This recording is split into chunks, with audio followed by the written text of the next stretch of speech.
Hello दोस्तों, एक बार फिर से आप सभी का स्वागत है एजुकेशन बाइट पर। हिंदी की आज की क्लास में हम विराम चिन्ह व विराम चिन्हों के प्रकार पढ़ेंगे। ये चैप्टर आपका शुरुआत में ही दिया था और मैंने वहाँ पर आपको बोल दिया था कि ये सामासिक पद, शब्द, शब्द के भेद, वाक्य, संज्ञा, सर्वनाम, क्रिया विशेषण, ये सब पढ़ाने के बाद मैं आपको विराम चिन्ह और इसके प्रकार करवा दूंगी। ठीक है, ये टॉपिक होने के बाद आपके दो टॉपिक और बचे हुए हैं। एक है आपका पत्र लेखन और दूसरा है मौलिक लेखन। पत्र लेखन में आपसे प्रार्थना पत्र लिखवाने को बोल सकते हैं वो, या फिर पत्रों के प्रकार पूछ सकते हैं। और मौलिक लेखन में आपको कोई एक टॉपिक दे देंगे वो, जैसे गणतंत्र दिवस हो गया, स्वतंत्रता दिवस हो गया, या पुस्तकालय हो गया, पर्यावरण संरक्षण हो गया, ऐसे कोई भी एक छोटा सा टॉपिक दे देंगे और आपको उसके ऊपर शॉर्ट नोट लिखना होगा। ठीक है, ज़्यादा बड़ा एकदम निबंध नहीं लिखना है, 5-6 पेज भरने हो, बस आपका 1 या 1.5 पेज में काम हो जाएगा। ठीक है, और फिर जैसा आता है आप वहाँ पर उस तरीके से लिखना जैसा टाइम बचता है। ठीक है, तो चलिए विराम चिन्ह स्टार्ट करते हैं। विराम चिन्ह का आपको नाम से ही स्पष्ट हो रहा है, विराम मीन्स होता क्या है, ठहरना या रुकना। जब हम किसी सामने वाले व्यक्ति से अपनी बात कह रहे होंगे तो वहाँ पर क्या होगा, हमारी बात उसे स्पष्ट रूप से समझ में आए और उस पर एक प्रभाव डाले, एक इफेक्ट पड़े हमारी बात का। तो इसलिए हम क्या करते हैं, जहाँ पर आवश्यकता पड़ती है वहाँ पर हम थोड़ा सा रुकते हैं। ठीक है, और अपनी बात खत्म हो गई तो हम वहाँ पर पूरा रुकेंगे। तो इस तरीके से बोलने में तो हम रुक जाएंगे, लेकिन अगर हम लिख रहे हैं तो वहाँ पर हम रुकने को कैसे दिखाएंगे। तो लिखने में हम यहाँ पर हमें रुकना है, यहाँ पर कितने समय के लिए रुकना है, ये सब चीज़ें दिखाने के लिए हम लिखने में चिन्हों का प्रयोग करते हैं और यही चिन्ह हमारे कहलाते हैं विराम चिन्ह। ठीक है, तो वही लिखा हुआ है, वक्ता अपने भावों को व्यक्त करते समय वाक्य में या वाक्य के अंत में रुकता है, जिससे उसके भाव स्पष्ट, भावपूर्ण व प्रभावशाली लगते हैं। लिखने में इस ठहराव को दिखाने के लिए जिन चिन्हों का प्रयोग किया जाता है उनको ही क्या कहते हैं, विराम चिन्ह कहते हैं। ठीक है, नेक्स्ट आते हैं विराम चिन्ह कितने प्रकार के होते हैं। तो गुरु कामता प्रसाद जो हिंदी के विद्वान हैं उन्होंने विराम चिन्हों की संख्या 20 बताई हुई है। ठीक है, अगर विराम चिन्हों की संख्या आपसे पूछी जाए तो विराम चिन्हों की संख्या गुरु कामता प्रसाद के अनुसार 20 है। देखो अलग अलग विद्वान हैं, सबने अपने अलग अलग प्रकार बताए हुए हैं। ठीक है, कोई फिक्स प्रकार नहीं है कि हाँ इतने ही होते हैं। तो जो इम्पोर्टेंट विराम चिन्ह है वो मैं आपको बता दे रही हूँ, और अगर गुरु कामता प्रसाद के अनुसार पूछे जाए तो आपके 20 होते हैं। ठीक है, पहला है आपका पूर्ण विराम। ये आया हुआ है क्वेश्चन कि विराम चिन्ह के प्रकारों को लिखिए, तो वहाँ पर आप निम्नलिखित करके कुछ प्रकार डाल देना। ठीक है, पूर्ण विराम तो जहाँ वाक्य पूरा खत्म होगा पूर्ण विराम लगेगा, इस तरीके से लगते हैं। ठीक है, इधर साइड मैंने सारे विराम चिन्ह लगा दिए हैं और इधर साइड आपके विराम चिन्हों के नाम लिखे हुए हैं। पूर्ण विराम कुछ इस तरीके से लगेगा आपका। नेक्स्ट है आपका अल्प विराम, तो एक कॉमा होता है सिंगल। अर्ध विराम ऊपर बिंदी नीचे कॉमा। ठीक है, अपूर्ण विराम या उपविराम, इसमें जैसे विसर्ग का निशान होता है वैसे होता है ये। प्रश्नवाचक तो सभी जानते हैं। ठीक है, कुछ इस क्वेश्चन मार्क। विस्मयादि बोधक, एक मतलब विराम, विराम के नीचे क्या, एक छोटी सी बिंदी। ठीक है, योजक चिन्ह की बात करें तो योजक का मतलब क्या है, योग, यानी कि दो शब्दों को जोड़ने में काम आ रहा होगा।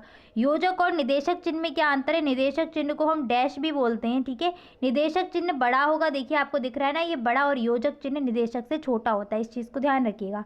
अवतरण या उद्धरण चिन्ह, तो ये आपका इन्वर्टेड कॉमा होता है, ये डबल भी होते हैं सिंगल भी होते हैं। जब हमें किसी लेखक का नाम बताना हो, किसी पुस्तक का नाम बताना हो कि रामचरितमानस तुलसीदास की रचना है, तो रामचरितमानस और तुलसीदास को हम सिंगल इन्वर्टेड कॉमा में बंद करेंगे। ठीक है, अगर हमें किसी भी विद्वान की या मतलब मान लो तुलसीदास का ही कोई वाक्य लिखना हो, ठीक है, कोई सेंटेंस लिखना हो, मतलब उनकी जैसी बात उन्होंने कही है, जैसे मान लो बहुत सारे नारे दिए हैं, जैसे सुभाष चंद्र बोस ने दिया है नारा, तुम मुझे खून दो तुम मुझे आज़ाद, मैं तुम्हें आज़ादी दूंगा। ठीक है, तो अगर मुझे ये वाक्य लिखना होगा, सुभाष चंद्र बोस का वाक्य त्यों का त्यों लिखना होगा, तब वहाँ पर हम क्या करेंगे, डबल इन्वर्टेड कॉमा का यूज़ करते हैं। ठीक है, नेक्स्ट आते हैं विवरण चिन्ह पर। तो विवरण चिन्ह क्या होता है, जब हम किसी चीज़ का एक्सप्लेनेशन कर रहे होंगे, यानी कि हमने हेडिंग डाली और हमें उसका आगे विवरण देना है, तो वहाँ पर विवरण चिन्ह लगाते हैं, 2 बिंदी और डैश कर ऐसे निशान। ठीक है, लाघव चिन्ह आपका होता है चीज़ को शॉर्ट करने के लिए। उत्तर प्रदेश लिख रहे होंगे तो बीच में जो बिंदी लगती है ना, ये उत्तर प्रदेश, यही आपका लाघव चिन्ह चीज़ों को शॉर्ट कर देता है। लोप या हंस पद, जब भी हमसे कोई गलती हो जाती है तो इसको बोलते भी है त्रुटिपूरक, यानी कि हमने इस तरीके से लगाया हंस पद या त्रुटिपूरक और हमने जो भी चीज़ छोड़ी थी उसको हम ऊपर लिख देंगे। ठीक है, कोष्टक तो सभी जानते हैं, कोष्टक कुछ इस तरीके से 3 प्रकार के कोष्ठक होते हैं, छोटा, मझला और बड़ा कोष्ठक। समता समानता सूचक यानी कि इक्वल का निशान, और इतश्री आपका होता है यानी कि जब आपके कोई भी क्या कहते हैं पाठ खत्म हो रहा हो या कोई भी बुक समाप्त हो रही हो, तो उसमें जो पीछे का पृष्ठ होता है आप उस पर देखना, लास्ट में कुछ इस तरीके से आपका निशान लगा हुआ मिलेगा, वो होता है इतश्री का निशान। नेक्स्ट आते हैं विराम चिन्हों के उपयोग पर। तो सबसे पहला है आपका पूर्ण विराम। पूर्ण विराम और अल्प विराम में अंतर पूछा गया है। इस चैप्टर से आपका एक क्वेश्चन आता ही आता है, वो किसी भी तरीके से आ जाए तो इसको अच्छे से तैयार कर लेना। छोटा चैप्टर है, कुछ ज़्यादा चीज़ें हैं नहीं और ये पहले से पढ़े हुए हैं तो ये चीज़ें पता भी होती हैं। पूर्ण विराम का अर्थ होता है भली भांति या पूरी तरीके से ठहरना। वाक्य की समाप्ति पर हम पूर्ण विराम का प्रयोग करते हैं। जैसे राम विद्यालय जा रहा है, वाक्य पूरा कंप्लीट हो गया ना, यहाँ पर जो लास्ट में विराम लगेगा वो हमारा पूर्ण विराम है। हम खेल रहे हैं तो कौन सा आएगा? पूर्ण विराम। वह सो चुका है, बात पूरी खत्म हो गई ना, वाक्य खत्म हो गया तो कौन सा विराम आएगा? पूर्ण विराम। मैं पढ़ा और फिर सो गया तो वाक्य पूरा हो चुका है, समाप्त हो चुका है, कौन सा विराम आएगा? पूर्ण विराम। ठीक है। अल्प विराम की बात करें तो अल्प विराम का मतलब होता है, अल्प मीन्स क्या होता है? कम, यानी कि जहाँ पर हमें कम ठहरना हो वहाँ पर हम अल्प विराम का यूज़ करते हैं। ठीक है। जैसे मान लो कोई भी सेंटेंस आप बोल रहे हो, उसमें कई सारे कर्ता आ रहे हैं, राम, मोहन, सीता, गीता, सोहन। तो राम, मोहन, सीता, गीता, सोहन को हम क्या करेंगे? कॉमा लगा लगा के उनको लिखेंगे। तो वही आपका जो कॉमा है वही तो अल्प विराम है। ठीक है। या हमें गिनतियाँ लिखनी हो 1, 2, 3, 4 जैसे यहाँ पर लिखा हुआ है। ठीक है। या फिर किसी की बात कह रहे हैं तो जो हम अगला जो उसका सेंटेंस होगा, जो भी उसने बात कही है उसको तो हम उद्धरण चिन्ह में लिखेंगे, यानी कि इन्वर्टेड कॉमा में। लेकिन उस इन्वर्टेड कॉमा से पहले हम क्या लगाते हैं? अल्प विराम। ठीक है। जहाँ पर हमें कम ठहरना होगा। तो पहला सेंटेंस वही है, राम, मोहन और सोहन पढ़ रहे हैं, तो राम और मोहन के बीच क्या लगा है? कॉमा लगा है। गिनतियों को दर्शाने में 1, 2, 3, 4 देखिए सबके बीच में क्या? कॉमा लगा है। शिक्षक ने बताया पृथ्वी गोल है, यहाँ पर इन्वर्टेड कॉमा क्लोज करिएगा। ठीक है। और ये चीज़ ध्यान रखना है, इन्वर्टेड कॉमा जब भी हम क्लोज करते हैं तो विराम चिन्ह अंदर आ जाता है, इन्वर्टेड कॉमा बाहर लगेगा। ठीक है। मतलब पूरी की पूरी बात अंदर आ जाएगी इन्वर्टेड कॉमा के। ठीक है। इस इन्वर्टेड कॉमा से पहले क्या लगाएंगे हम? कॉमा, यानी कि अल्प विराम। नेक्स्ट आते हैं अर्ध विराम। तो नाम से ही स्पष्ट हो रहा है, अर्ध यानी कि आधा ठहरना हो, यानी कि इसमें हम क्या करेंगे? जहाँ पर आपका पूर्ण विराम से तो कम समय लगना हो ठहरने में और अल्प विराम से अधिक समय के लिए हमें रुकना हो, तो वहाँ पर हम करते हैं अर्ध विराम का यूज़। जब वाक्य में अल्प विराम से अधिक और पूर्ण विराम से कम समय के लिए रुकना पड़े, वहाँ पर अर्ध विराम का यूज़ होता है। आमतौर पर 2 उपवाक्यों को जोड़ने के लिए इसका प्रयोग करते हैं, जैसे अब खूब परिश्रम करो, परीक्षा निकट है। तो दिख रहे हैं आप, 2 उपवाक्य भी हो सकते हैं, एक आश्रित उपवाक्य हो सकता है, एक प्रधान हो सकता है, इस तरीके से भी हो सकते हैं। ठीक है। जब तक हम गरीब हैं, बलहीन हैं, दूसरे पर आश्रित हैं, तब तक हमारा कल्याण नहीं हो सकता। ठीक है। तो यहाँ पर इन सभी वाक्यों उपवाक्यों के बीच में क्या लगा हुआ है? आपका अर्ध विराम लगा हुआ है।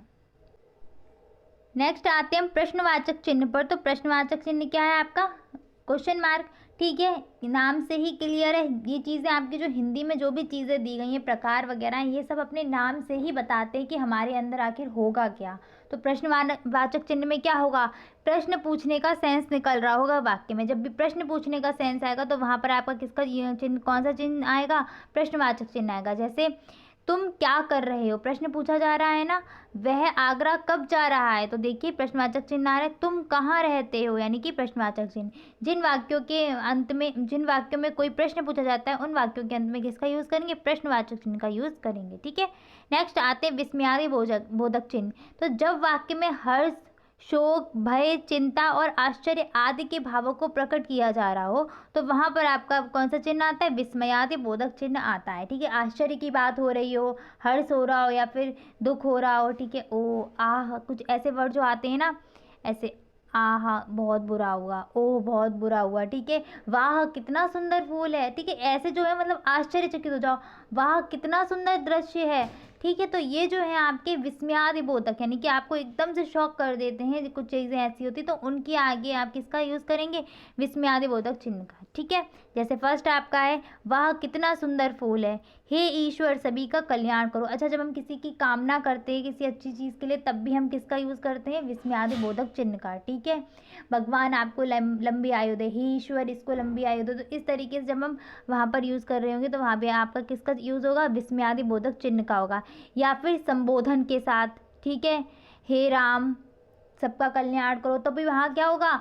हे राम के बाद संबोधन आ रहा है ना, संबोधन हे हो, अरे आपने पढ़े है ना, हे राम, तो यहाँ पर किसका आएगा, संबोधन आ रहा है। संबोधन के बाद भी आपका कौन सा चिन्ह आता है, विस्मयादि बोधक चिन्ह आता है। ठीक है, तो इस चीज़ को ध्यान रखिएगा। कब आपका विस्मयादि बोधक कब कब लगेगा, जब वाक्य में हर्ष, शोक, भय, चिंता, आश्चर्य इनके भाव मिल रहे होंगे, या फिर आपका संबोधन आ रहा होगा, तब आपके कौन से चिन्ह आएंगे, विस्मयादि बोधक आएगा। ठीक है, अवतरण या उद्धरण चिन्ह, तो अवतरण या उद्धरण चिन्ह कब लगता है, किसी शब्द की विशिष्टता या विलगता को सूचित करने के लिए, या किसी की कही हुई बात को उसी तरह या ज्यों का त्यों प्रकट करने के लिए हम किसका प्रयोग करेंगे, उद्धरण या अवतरण चिन्ह का प्रयोग करते हैं। जैसे देखिए, ये दो प्रकार के होते हैं आपका, सिंगल इन्वर्टेड कॉमा और डबल इन्वर्टेड कॉमा में। ठीक है, पहला क्या है आपका, पुस्तक, लेखक, शीर्षक आदि को इकहरे उद्धरण चिन्ह में लिखते हैं। ठीक है, इनके लिए इकहरे उद्धरण चिन्ह का प्रयोग करेंगे। जैसे निराला हिंदी के महाकवि हैं, तो निराला क्या है, लेखक है ना, इनके लिए हम क्या करेंगे,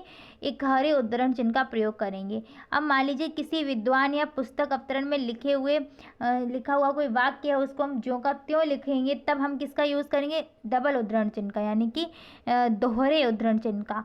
स्वराज हमारा जन्मसिद्ध अधिकार है, इसको डबल इन्वर्टेड कॉमा में लिखेंगे। ये किसका वाक्य है, तिलक का। ठीक है, तो ज्यों का त्यों हमें जब लिखना होगा वाक्य किसी का या किसी की परिभाषा, जैसे काफ़ी सारी परिभाषाएं आपने पढ़ी होंगी ना CDP वगैरह में, तो वहाँ पर जो जैसे कि तैसी डेफिनेशन लिखनी होती, वहीं पर हम क्या लगा देते हैं, इन्वर्टेड कॉमा।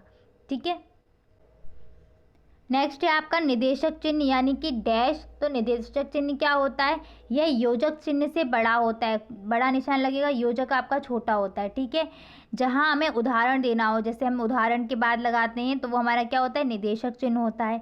किसी अवतरण को उद्धृत करते समय लेखक का नाम लिखने से पूर्व किसका यूज़ करते हैं, निदेशक चिन्ह का। जैसे अभी तिलक के आगे कौन सा चिन्ह लगा था, वो निदेशक चिन्ह लगा था। ऐसे सुभाष चंद्र बोस के आगे क्या लगेगा, निदेशक चिन्ह लगेगा। और सुभाष चंद्र बोस ने क्या वाक्य कहा है, तुम मुझे खून दो मैं तुम्हें आज़ादी दूंगा, तो ये इनके बाद में इनके जो वाक्य है इसमें हमने क्या लगाया है, उद्धरण चिन्ह यानी कि अवतरण या उद्धरण चिन्ह यानी कि इन्वर्टेड कॉमा। ठीक है, नेक्स्ट आते हैं योजक चिन्ह पर। तो जिन वाक्यों में हमें संयुक्त रूप से बताना हो, योग करके बताना हो दो शब्दों का, वहाँ पर आपका योजक चिन्ह होगा। देखिए, इसका प्रयोग संयुक्त शब्दों या समास युक्त शब्दों में किया जाता है। जैसे विपरीतार्थक शब्द वाले दो शब्द हों, पाप पुण्य हो गया, रात दिन हो गया, ऊपर नीचे, राजा रानी, यानी कि जब दो विपरीतार्थक शब्द होंगे तो उनके बीच वो योजक चिन्ह लग रहा होगा। या फिर जब दो शब्दों में एक सार्थक और दूसरा निरर्थक हो, जैसे कभी कभार हम बोलते हैं मुझे खाना वाना नहीं खाना, ठीक है, मुझे रोटी वोटी नहीं चाहिए, तो रोटी वोटी, वोटी कोई शब्द नहीं है ना, रोटी शब्द है एक। ठीक है, ये तुमने उल्टा पुल्टा कर दिया, तो उल्टा शब्द है, पुल्टा तो निरर्थक शब्द है ना, उसका कोई अर्थ नहीं है पुल्टा का। ठीक है, ऐसे खाना वाना, तो खाना का तो अर्थ है, वाना का कोई अर्थ नहीं है, तो इनके बीच भी कौन सा आपका आएगा, योजक चिन्ह आएगा। ठीक है, इसको याद रखना, ये किससे, निदेशक से छोटा होता है। ठीक है, जैसे खाना वाना में लगा हुआ है पानी वानी, उल्टा पुल्टा। ठीक है, एक ही संज्ञा को दो बार लिखना, जैसे घर घर गली गली था ना, ये आपका समास में भी आया हुआ है, घर घर गली गली। तो क्या आप मुझे बताएंगे कि गली गली में कौन सा समास है, मैं आपको समास पढ़ा चुकी हूँ, वहाँ मैंने पढ़ाया था आपको, गली गली में कौन सा समास है, ये आप मुझे कमेंट सेक्शन में टाइप करके बताएंगे। ठीक है, घर घर गली गली, बच्चा बच्चा, इनके बीच में भी आपका कौन सा आएगा, योजक चिन्ह आएगा। ठीक है, और नेक्स्ट यहीं पर एक क्वेश्चन और मुझे मिल गया है, पाप पुण्य में कौन सा समास है, ये भी आप मुझे बताएंगे। ठीक है, पाप पुण्य रात दिन एक समास इसमें बताएंगे, और एक आप मुझे गली गली में समास बताएंगे। दो क्वेश्चन है आपके लिए, दोनों के आंसर आप कमेंट सेक्शन में टाइप करना। नेक्स्ट आते हैं हम लाघव चिन्ह। तो लाघव चिन्ह को बोलते हैं हम संक्षेपक चिन्ह भी बोलते हैं इसको। ठीक है, किसी बड़े या प्रसिद्ध शब्द को संक्षेप में लिखने के लिए उस शब्द का पहला अक्षर लिख के उसके आगे शून्य लगा देते हैं, और आपका ये जो शून्य होता है यही आपका लाघव चिन्ह कहलाता है। जैसे उत्तर प्रदेश, तो ऊ के आगे हमने शून्य लगा दिया, यानी कि ये मतलब उत्तर प्रदेश, जो भी हमें जिस भी शब्द को शॉर्ट में लिखना होगा उसका हम पहला अक्षर ले लेंगे और उसके आगे शून्य लगा देंगे। जैसे डॉक्टर को लिखना है तो डॉक्टर के आगे डॉ लिख के और शून्य लगा दे तो डॉक्टर हो गया। ठीक है, वैसे मध्य प्रदेश इत्यादि। नेक्स्ट आते हैं हंस पद या त्रुटि पूरक इसको बोलते हैं। ठीक है, तो हंस पद क्या होता है, वाक्य रचना करते समय जब कोई शब्द या वाक्य छूट जाता है तो छूटे हुए स्थान पर इस चिन्ह को लगाकर ऊपर वह शब्द लिख देते हैं, इसे त्रुटि पूरक चिन्ह भी कहते हैं। ठीक है, कोई भी वाक्य हो उसमें कुछ भी हम लिख रहे हैं, जैसे मान लो राम खेल रहा है और हमने लिख दिया राम रहा है, खेल हमसे छूट गया तो हम यहाँ पर त्रुटिपूरक लगाएंगे और ऊपर हम लिख देंगे खेल। ठीक है, राम खेल रहा है, कुछ इस तरीके से हम करते हैं। ठीक है, इतने ही आपके इंपॉर्टेंट विराम चिन्ह है। आपके पूर्ण विराम और अल्पविराम से क्वेश्चन आया हुआ है सीधे सीधे, और सीधे सीधे आपसे विराम चिन्ह कितने प्रकार के होते हैं और इस टाइप से क्वेश्चन पूछा गया है कि कुछ विराम चिन्ह को लिखिए और वो उनको उनके चिन्हों को प्रदर्शित कीजिए। तो एक दो क्वेश्चन यहाँ से आए हुए हैं एग्जाम में। ठीक है, अगर क्लास अच्छी लगती है तो प्लीज़ अपने दोस्तों को शेयर करिए। मिलते हैं नेक्स्ट क्लास में। Thanks for watching and please like share and subscribe my channel. Bye bye, take care.